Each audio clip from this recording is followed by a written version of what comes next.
नमस्कार, आदाब, स्वागत है आपका। मैं हूं आपके साथ आसिफ खान।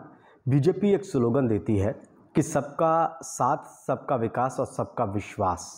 ये जो तस्वीरें आप देख रहे हैं, इन तस्वीरों को देखकर आप कहेंगे कि सबका विकास हो रहा है और सबका विश्वास हो रहा है।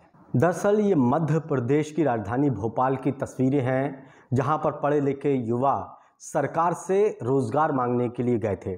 सरकार से कह रहे थे कि हम पढ़ लिख गए हैं, माँ बाप ने हमें पढ़ा दिया, परेशानियों से, आर्थिक तंगी के चलते हम पढ़ गए फिर भी, लेकिन रोज़गार नहीं मिला। आप हमें रोज़गार दीजिए, हमें काम दीजिए। लेकिन सरकार ने काम तो नहीं दिया, लेकिन मध्य प्रदेश की पुलिस ने उनके ज़ख्मों पर नमक ज़रूर लगा दिया। मध्य प्रदेश की सरकार किस तरह से कहर ढा रही है, ये तस्वीरें आपके सामने हैं। युवाओं को किस तरह से पीट रही है। दरअसल मध्य प्रदेश के मुख्यमंत्री शिवराज सिंह चौहान कहते हैं कि मध्य प्रदेश में जो महिलाएं वो उनकी बहन है और मध्य प्रदेश के युवा उनके भांजे। लेकिन मामा किस तरह से भांजों पर कहर ढा रहा है, इसको देखकर वहां पर जिनके ऊपर लाठियां पड़ रही थी वो कह रहे थे कि ये मामा नहीं है, बल्कि ये कंस मामा है। कंस मामा ही अपने भांजों के ऊपर इस तरह के जुल्म ढाता है, जिस तरह से मध्य प्रदेश में बेरोजगारों के ऊपर ये ढाया गया जुल्म। मध्य प्रदेश की पुलिस जो विरोध प्रदर्शन कर रहे थे उनको किस तरह से खदेड़ रही है, तस्वीरें आपके सामने हैं, तस्वीरें चल रही हैं। इन तस्वीरों को देख के आप अंदाज़ा लगा सकते हैं कि बीजेपी में किस तरह से बेरोज़गार युवाओं को, किस तरह से बेरोज़गार युवाओं को, पढ़े लिखे युवाओं को सम्मान दिया जाता है।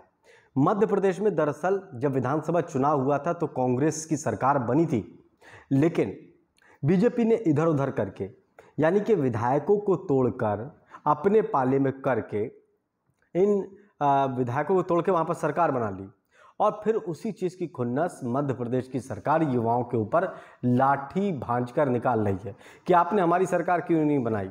आपने सरकार तो कांग्रेस की बना दी, अब हमसे रोज़गार मांगने के लिए आ गए, वो भी मध्य प्रदेश की राजधानी भोपाल में, पूरे मध्य प्रदेश से इकट्ठा होकर। तो जिनको टिकट दिया, वो जिनको आपने वोट दिया, आप उन्हीं से रोज़गार मांगिए। शायद जो लाठियाँ भांज रहे हैं उनका मतलब यही था कि सरकार तो आपने बनाई है कांग्रेस की, और कांग्रेस की सरकार बनने के बाद किसी तरह से बीजेपी ने अपनी सरकार बनाई विधायकों को अपने पाले में लेकर, तो फिर आपको कैसे रोज़गार दिया जाए। अब आपको तो यही इनाम दिया जाएगा, आपके ऊपर लाठी चार्ज की जाएगी अगर आप रोज़गार मांगिए, क्योंकि आपने सरकार बीजेपी की बनाई नहीं थी। बीजेपी ने खुद अपनी सरकार बनाई किसी तरह से विधायकों को तोड़कर। तो ये तस्वीरें मध्य प्रदेश की हैं जो बीजेपी के ऊपर एक सवाल खड़े करते हैं कि जो बीजेपी कहती है कि हमने युवाओं को रोज़गार दिया, हम रोज़गार दे रहे हैं, तो ये तस्वीरें कह रही हैं कि आप जो कह रहे हैं वो सही नहीं है, जो तस्वीरें दिख रही हैं वो तस्वीरें ठीक है।